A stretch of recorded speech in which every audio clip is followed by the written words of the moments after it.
Hi, I'm Caden, here with my brother, Cal, and you're listening to Eating W's. eat the W. That's a W. Let's eat one.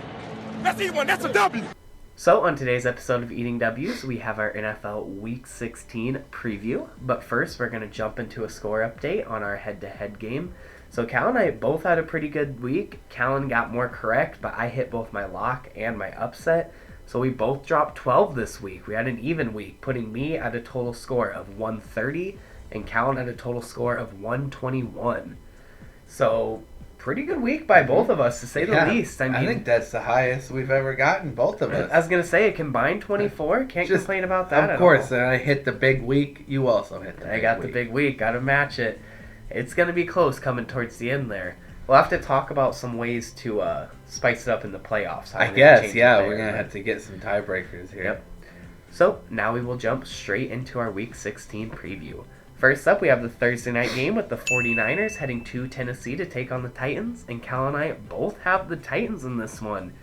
Now, I hate doing this every week, but I want to see the Niners lose. I don't think they're a good team. It helped the Vikings. I don't get how they're piecing these wins together. They don't seem like a great team. They're nothing just too hot flashy, right now. But they're just on a roll. They got some pieces working. confidence. Ayuk stepped up. Debo Samuel has come back and Debo has come back he's a big very time. important part of that. Their running game has gotten a offense. little more back on It's course. gotten healthier, so it's coming back. And Kittle is just, we've talked about before, Kittle's just an athletic specimen of epic proportions. I don't know how else you can describe him. But even with all that, I think the Titans pick up a win in this one. They lost a heartbreaker last week to Pittsburgh. They're still pretty well in contention for that first seed in the AFC, which is crazy to say considering what they've lost and the games that they've lost recently. But I mean, they still want that first seed. I don't know what their wide receiver situation looks like. Looks like A.J. Brown's going to come back this week. That's going to be a huge Julio get back right there. Probably going to be out again.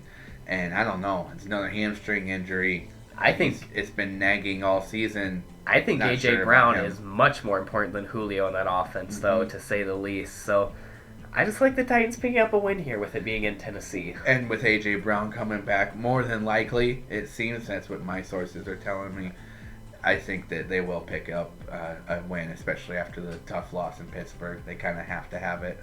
Yeah, they need both teams really have to have it, but this is gonna be a battle. I'm excited to watch this game.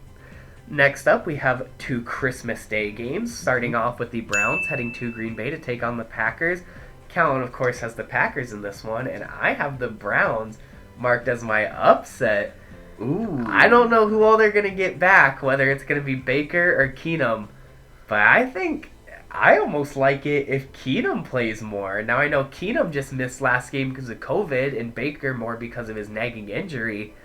Well, he was COVID. Well, he was also COVID, but he also has a nagging injury. He needed that rest. Yeah. I would almost like it more if Keenum played because he's got a little bit more of that familiarity against the Packers offense, just being with the Vikings back in 2017. I don't know. I just like the Browns in this one. It's one of those ones where I don't have a ton of reasons why, and I even kind of think, like, I don't know, the Packers look like they got this game. It's just one of those feelings I get, though. It's just, I feel like the Browns can pick up a win here. They've been on a real down streak. They kind of are almost in the driver's seat for the AFC North at this point, and they're going to come out with their asses on fire. They want to win. They still could. Yeah, the AFC North is, I think every team is 7-6. Just like every team in the AFC. Yeah. So, if the Browns win, they're also, I think, in first place. Yeah. Not sure yet who's going to be quarterback at this point in time. I think that Green Bay will win. Get this one. Green Bay will win because of their defense. I think Myles Garrett is going to cause us a lot of problems and really throw I'm trying to think. A wrench in the gears. A wrench in the gears. I don't think that's what it is. But yes, but I get what you're saying. Myles Garrett is going to disrupt our offense and not have it be running so smoothly, I believe. Yeah. Cleveland has a very solid defense with a lot of young studs on there. Oh, definitely. With Grant Delpit, Greedy Williams. Who's the other corner they got? Jeremiah Owusu-Koramoah the is Joker. Is a guy I think is going to have a huge game. He's came back for these past few weeks and has played solid. He's done really well. So I think Green Bay will win because of their defense. I think Green Bay's defense will play better than Cleveland's defense, and I think Green Bay will get the key turnovers to help them to victory. I could see that. Watch for the Browns on upset alert though. That running game Definitely could. And then for that running game is scary. It's scary, that's for sure. Very scary. And then I believe for the other Christmas game, if I'm not mistaken, is the Colts heading to Arizona to take on the Cardinals. And Cal and I both have the Colts in this one. They just came off a week where they pretty well dominated the Pats, if we're being dead honest, outside of that fourth quarter. And they're going to be on a hot streak. I mean, Jonathan Taylor has been playing well. The Cardinals are going to have a little bit of a revenge game, kind of, after just losing to a low record team like the Lions last week. But I think the Colts will be able to hold them off. It's going to be a hell of a battle, a super close game, I know that. But I just like the Colts in this one. They got that running game with Taylor. I think we are going to see Carson Wentz throw a lot more passes. I could see Michael Pittman having a pretty big game. I don't know if the Cardinals are going to be able to take it. I like how you stopped short of calling the Lions a bad team. Because they've kind of proved themselves to not be all of a sudden. Yeah, Indy actually should handle this game pretty well. With Jonathan Taylor running the ball, he should be able to run all over Arizona. Detroit just ran for 120-some yards with an undrafted rookie. As I say, without even having DeAndre Swift or Jamal Williams. Yeah, both of them were out, and I can't remember the guy's name. Craig Reynolds, right. And now they signed him to the active roster. He won himself a roster spot. But he just ran for a ton of yards. So, no offense to Mr. Reynolds, but if you're letting Craig Reynolds run for 120 yards, boy, JT over here might be on 200-300 yard watch. I don't know. What's the record? AP with 296? I believe so. JT might be pushing it in the right toward the game. JT, I love this nickname. JT. Another JT. We got another JT. But so, yes, I do think Jonathan Taylor will lead the Colts over the Cardinals for just that reason. If he actually pretty much single-handedly wins in this game, like we both think he will, and he has over 150, 200 yards, I don't know how you don't say he's the shoe-in for MVP. He's Offensive Player of the Year for sure, but truly MVP is a bit of a popularity contest. Oh, well, it definitely is, but if you look at the true meaning, most valuable player to their team, it is him. That's why they created the Offensive Player of the Year position or award, because then they win the actual most important offensive player. That's the award. They need to flip that because I think so. I do. He is in every way the just most MVP valuable player. Is to publicized that team. and marketed. So. I don't know. I think you give it to Jonathan Taylor either way. Oh, I agree. It's just the way the politics, the NFL work. Oh yeah, definitely. Next up, we have an exciting matchup, one that I'm excited for at least, with the Rams heading to Minnesota to take on the Vikings. I, of course, have the Vikings in this one, and Callan has the Rams as his lock. Disrespectful, man. I know we've had a few rough games in a row. You picked the Rams as your lock. Well, not against the Packers. Not against a super team like the Vikings. Oh, yeah. I forgot that I picked against the Packers. I did do that. You do every week. I do like to pick against the Packers just for fun. But, so with the Vikings, I know we've had a few rough games in a row, but our offense is going to go off at some point. We just have too many good players. I'm not sure on Thielen. It's kind of looking like Thielen might not play again, which really, really sucks. I'm hoping that he can step up and play. But we got Darisaw back last week. We got a bunch of players back. Cook seems to be continuing to be healthy. He took a few pretty good hits against the Bears and was still able to pop up every time. Our offense has to explode eventually. I don't know how it's not going to happen. We just have too much talent. And it hasn't really truly happened this season yet. But at home, against a defense who has a lot of holes, I think this is the week it's going to happen. I can see a 40 to 50 point game from the Vikings. But on that same plane, I can see a 40 to 50 point game from the Rams. I think it's going to be a kind of shootout per se, but we've always kind of had Stafford's number. So I could see our defense and Zimmer specifically stepping up against that Rams offense with the familiarity with Stafford. I am literally pissing myself over Cooper Kupp, though. I am terrified of that man. Mm-hmm. But if we can shut down Cooper Kupp, we can shut down that offense, we can pick up a win. That's what we need. If the Rams beat you, it's because Cooper Kupp. Cooper Kupp will be the guy on the Rams that beats you. Definitely, 100%. And I don't know about the Vikings being a super team. Yeah, no, that was a joke. We're a little further away from that. But just the way that they performed against the Bears, it's like, boy, you had the chance to really, showcase your offense, and you were able to only muster 17 points against a beat-up Bears defense.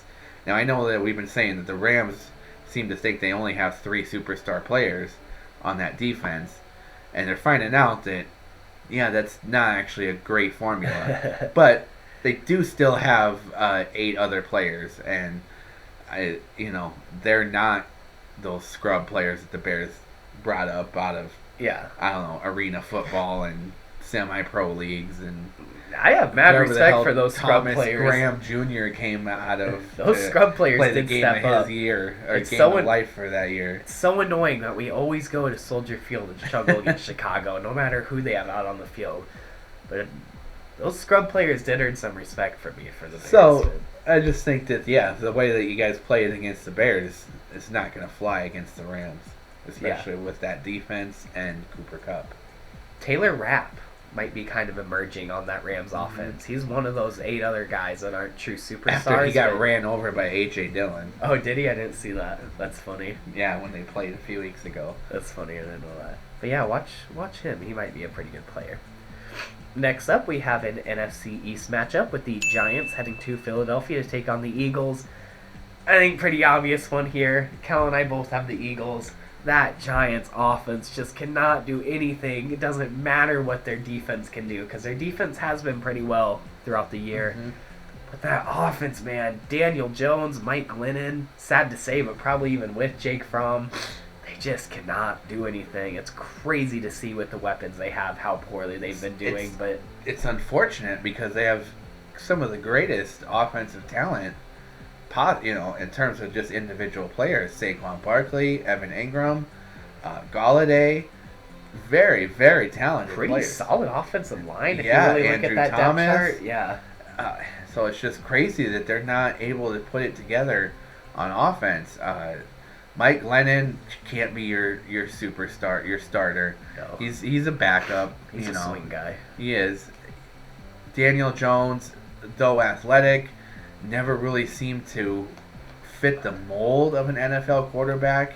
That's for sure. He kind of was the white man's Lamar Jackson. I don't know if that's racist to say anymore. No, it's when you say something like that, but it's quite accurate. It's very true. Yeah. I'm not trying to. I'm just mean. He is. He was. That's how he was playing. He's playing Lamar Jackson style. And their top offensive play is a 2-yard catch by Saquon. By Saquon Barkley. Catch, I mean, that's that alone speaks for what the Giants have done this season. I mean, it's just that's your play of the year. It's a 2-yard catch. Yeah. With this being in Philly, I see very little possibility. The Eagles should. Whether it's the only reason I didn't lock them in is just divisional matchups being so unpredictable. But they are, but just the way that the Giants are playing, it just doesn't seem like it's gonna matter this time.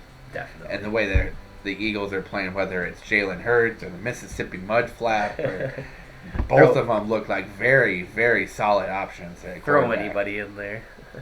Next up, we have a very exciting AFC East matchup on our hands with the Bills heading to New England to take on the Patriots. And Kellen and I got a split here. I have the Bills in this one, and Kellen has the Pats. The Bills have kind of been letting me down. I picked them last time these two teams played, and the Pats picked up a win. I can't give up on them yet, though. I like Josh Allen too much. That's too much of a high-powered offense. That's too much of a great overall defense, teamwork-wise defense, to not pick them against this team that's led by a rookie, even with their coach being Bill Belichick, even with it being in New England. I think the Bills still pick up a win here. They need it. I mean, I think that Belichick found the secret to beating the Bills. throw the ball less than 5 times. So if he does that again, I mean, it should be a shoo-in for New England to win, and that's what I'm guessing will happen. No, I don't know if it'll be that way, but I do think that Belichick does, for whatever reason, just know how to beat the Bills, because he just seems to know how to beat some of these teams. I've said this a number of times, or I've picked teams because I'm like, well, they're playing the Patriots, and Belichick has like a 903 record against them, so I'm going to keep picking that. And then he goes out and beats them. I've said that with the Chargers. I know. I can't remember who else I called that with, but I know the Chargers for sure, and the Bills are one of them. So I see that Belichick going, and until the Bills can show that they can beat Belichick, because, you know, they got rid of Brady, and they're still losing to the Patriots. So it's Belichick. I'm going to keep picking Belichick till he throws a losing streak out there. It's a good pick. This one's kind of a coin flip. Next up, we have another divisional matchup with the Ravens heading to Cincinnati to take on the Bengals. And Cal and I both have the Bengals in this one. Not really sure what the Lamar Jackson status is, but to be honest, Lamar or Hudley, I think Cincinnati still picks up a win here. I mean, last time Cincinnati faced Cincinnati faced Baltimore earlier in the season, they absolutely dominated them. It was like 43-20 or something like that. That was the Bengals coming out game. As I say, they just played well, and that was in Baltimore. So now you're in Cincinnati. Lamar Jackson's either going to be not playing or not 100%. I don't know how you pick the Ravens here. They stepped up. They almost beat the Packers. They really did. It was a close game, but I just don't see how Cincinnati doesn't leave with a win in this one. I really don't. Baltimore seems to be playing with a lot of heart, and that's, you know, we talked about this a little bit last episode with the Ravens-Packers game, about how that's all Harbaugh, and that John Harbaugh is definitely, I think, a better coach than Jim. So the fact he's able to keep that team together, keep them winning, keep them competitive, with Lamar out, and with such an unorthodox style of offense also, with the running back playing quarterback.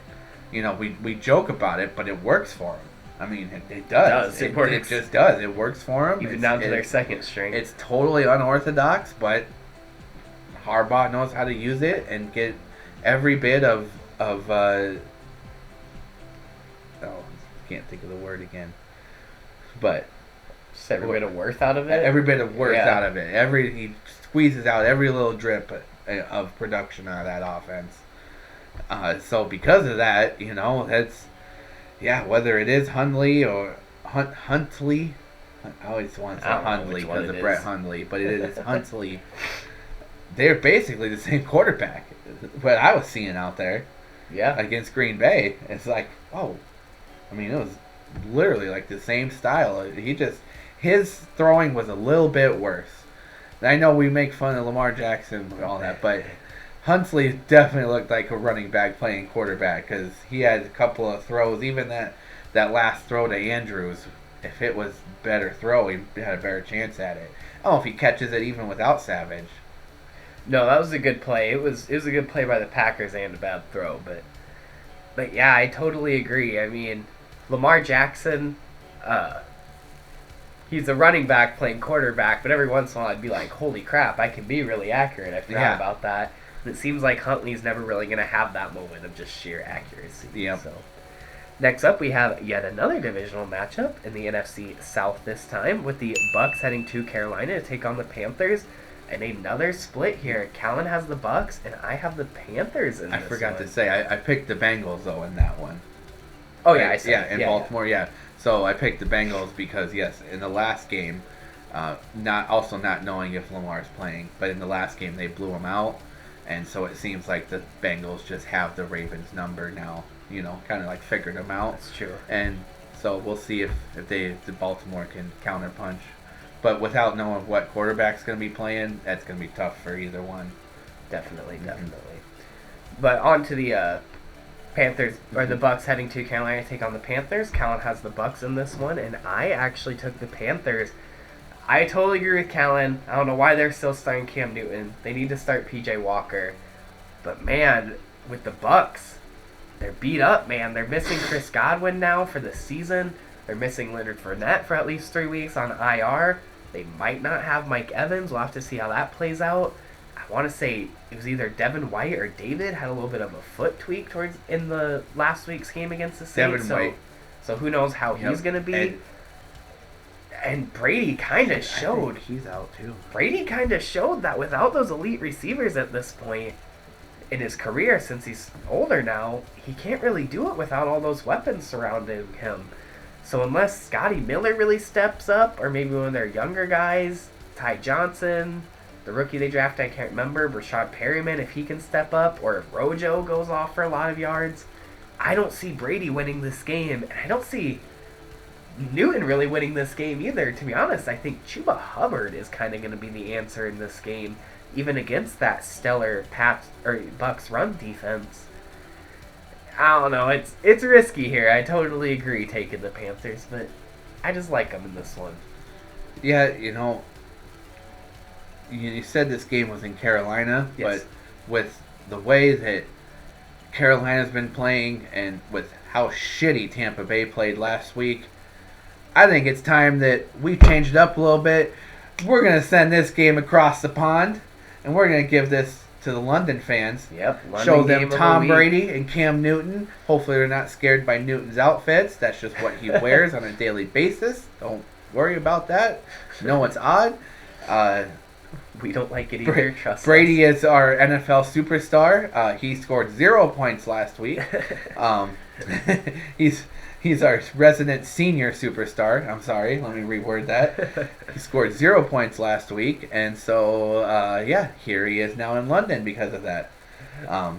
So I see this game ending up like 3-0. No, Cam Newton, it's too bad that he's going through this, because I think that he's really important to Carolina and that community. And I think that what they did his first game was the perfect formula, is having him just be that piece in the red zone. He can't seem to start full games and be a complete quarterback. But as far as a red zone piece, he's very dangerous. And once they get that figured out, and if they are, I think they'll do a lot better.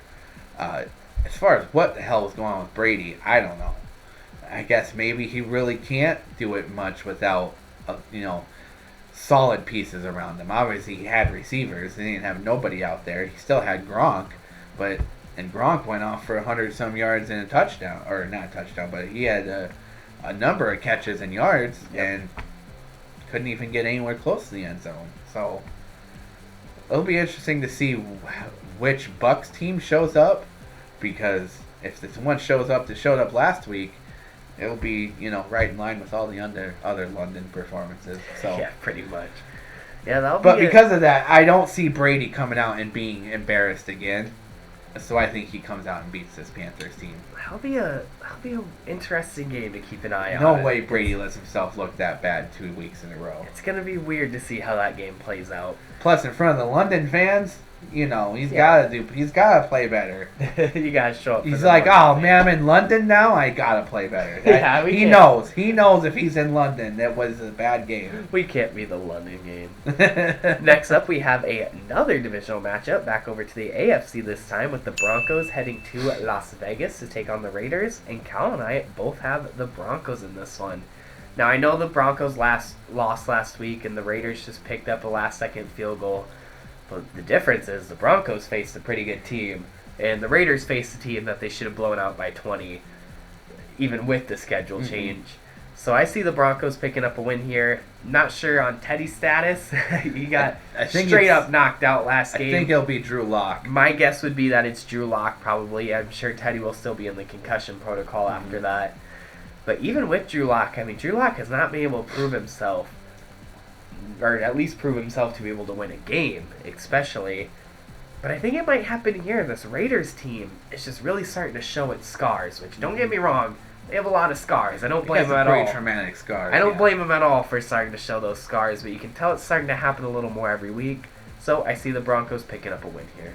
Yeah, I think that the Broncos are going to lean heavily on that run game and that two-man punch of Melvin Gordon and Javonte Williams, and I think that's going to be the key to this. I think that the running game will lead Denver to the victory, and the Raiders just I think, like you said, just the mental toll of this season, it's just starting to really, really have an effect on them. And Derek Carr is doing his best to keep that team together, and you know, he threw the pick, and then he went and led them to the victory. You know, I said Taylor Heineke was a lot like Favre. Derek Carr plays a little bit like Favre too. I can see that. Just because of that way, where I don't know how many games I watched Favre throw a pick and be like, oh, there it is, that's it. Just for him to lead us down there with little time left and either get the touchdown or the field goal. And he did. Derek Carr did that last time. So, and I just don't think he'll be able to do it again. I think the Broncos will literally gallop over the Raiders. I like it. Next up, we got another AFC matchup with the Steelers heading to Kansas City to take on the Chiefs. Cal and I both have the Chiefs in this one. And to be honest, this one's pretty obvious to me. I mean, the Steelers got a big win last week. They've kind of been playing a little better. But the Chiefs have been playing a lot better too, and I think the Chiefs just have too much talent for the Steelers to deal with. It's in Kansas City, a lot stacked up against Pittsburgh. I see Chiefs picking up the win in this one. Yep, I agree with pretty much all of that. One thing is that Pittsburgh's pass defense is their weakest point, and obviously the Chiefs' passing offense is their strongest point. So yeah, I'd be pretty stunned if Pittsburgh won this. I think if they win it, it's because the Chiefs lost it, shot themselves in the foot. So if the Chiefs just keep playing like they have been, which is not necessarily just winging it down to Tyreek every time. Mahomes is actually going through his reads, and I can tell he's going through his reads because he's staying in the pocket. He's not just bailing, and they've been doing a lot better since he's tried to actually play quarterback and not playground quarterback. Yeah. So. No, I've noticed that too. Because of that, yeah, I think the Chiefs should have this. I've noticed that the Chiefs have been doing better because exactly, they're not putting on a show anymore. They're actually running an offense, and it has very much benefited them so far. Next up, we have yet another NFC East matchup. My God, that's packed with an NFC East matchup these last 2 weeks. We got the football team heading to Dallas to take on the Cowboys this time. And then another kind of shocker, I'd say, I have the football team picking up this game, and Callan, you have the Cowboys. I know, I don't pick the Cowboys very often because of the whole coaching thing, but, you know, and I picked Washington when they played Dallas last time, and Dallas was able to use their talent to win it. This time, Washington will have even less talent. They still will probably have players out. Not sure who's starting at quarterback quite yet. But with Dallas's talent, they should win that game pretty easily now. Even with I think last time I said how the coaching matchup favored Washington.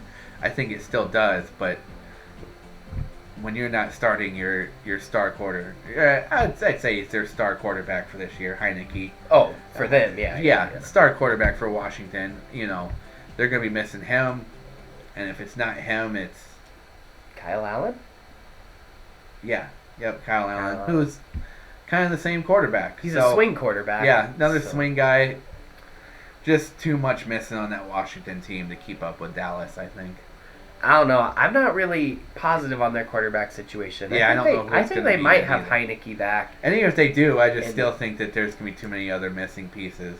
Yeah, I think they should be getting. Thomas is they out. Should be getting Heineke back. I think they'll be getting Brandon Sheriff back. I think he was just COVID. So don't get me wrong, but they definitely do have those missing pieces. One of their defensive linemen last night. They did. Who I can't remember. Dwayne Wise, I think. Yeah.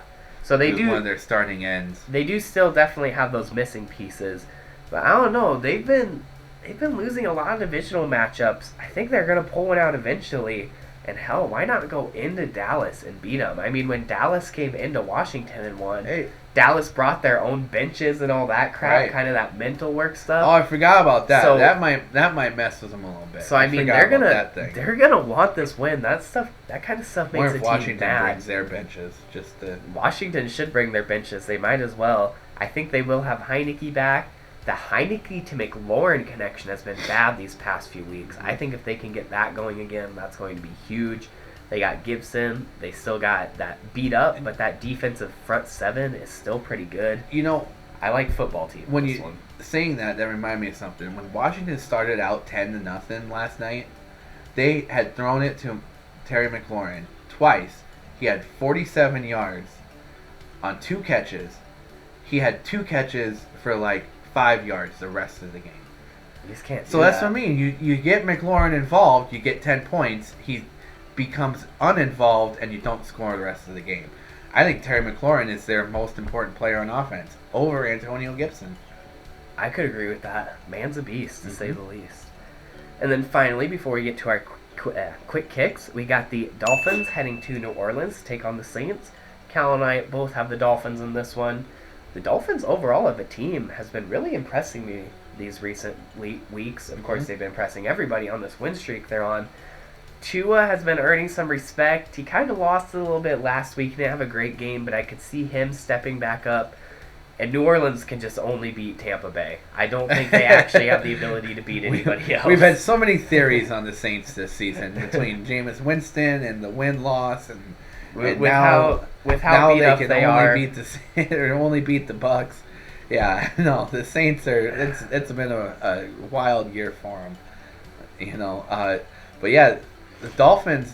It was much more of a team win last week against the Jets, because Tua did kind of regress a little bit compared to previous weeks, but as a team they've been playing great. Solid defense, a running back committee that's been performing well, and the offensive line's playing good.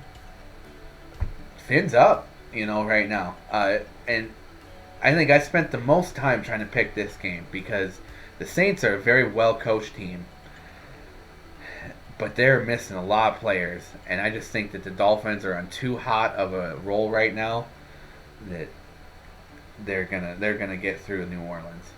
Yeah, definitely. I end up going with Miami because compared to just like I said, the role that the Miami's on, and then the way that New Orleans is beat up, it just seems like as evenly as they're matched, Miami should have the upper hand. I agree. Just to keep that momentum with being rolling. in New Orleans, I think they can come in and get that win. So we'll fly through our quick kicks now. First up, we got the Lions heading to Atlanta to take on the Falcons.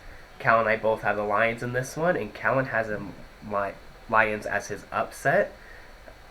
They're going into Atlanta.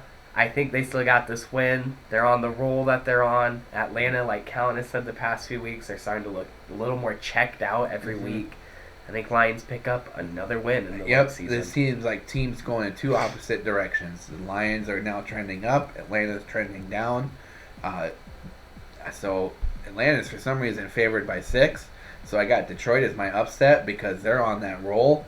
They're not losing again until week 18. Favored by 6, really? Yeah, Wow, that's what I saw in the books last night. I am surprised. Next up, we got the Jags heading to New York to take on the Jets. I got the Jets in this one. Callan has the Jags. I know this kind of seems like a London game, but we decided it was too obvious of a London game. We keep sending these teams to London that London literally asked us to stop. Quit doing this to us. We want to see somebody else. So that's why we had to send Brady. So we decided we'll keep them in the U.S. for this We'll one. send them a couple of superstars and keep them appeased. So we let Jacksonville and New York come back to the States this week.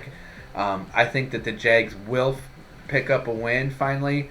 With Urban Meyer gone, it seems like things were a little bit calmer. There was a little bit more function from the Jaguars this past week, even though they lost.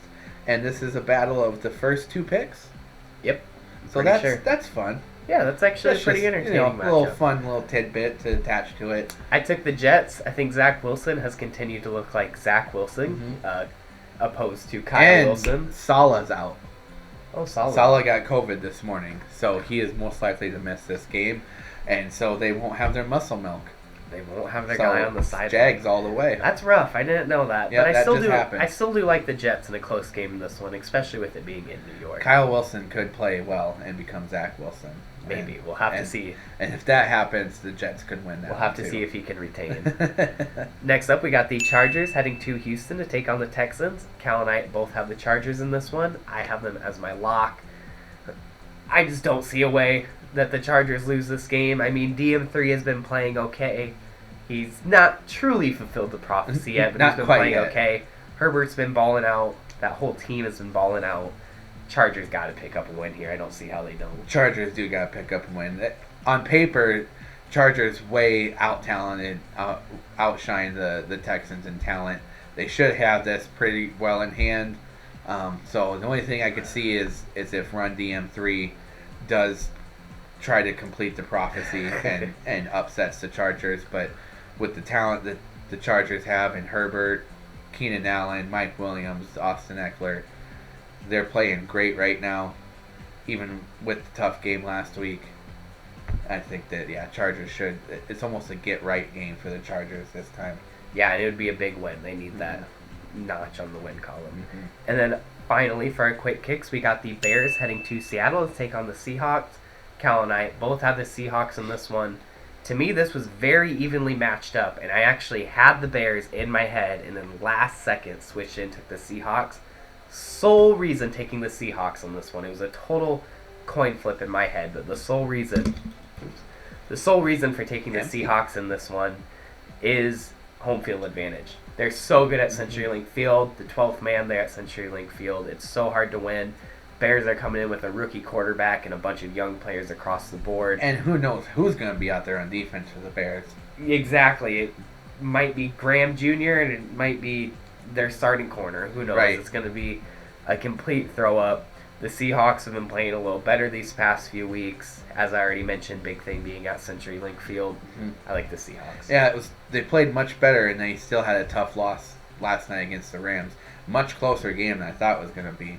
I actually thought the Rams would blow them out. So, I picked the Seahawks because of the Bears' defensive and COVID situation.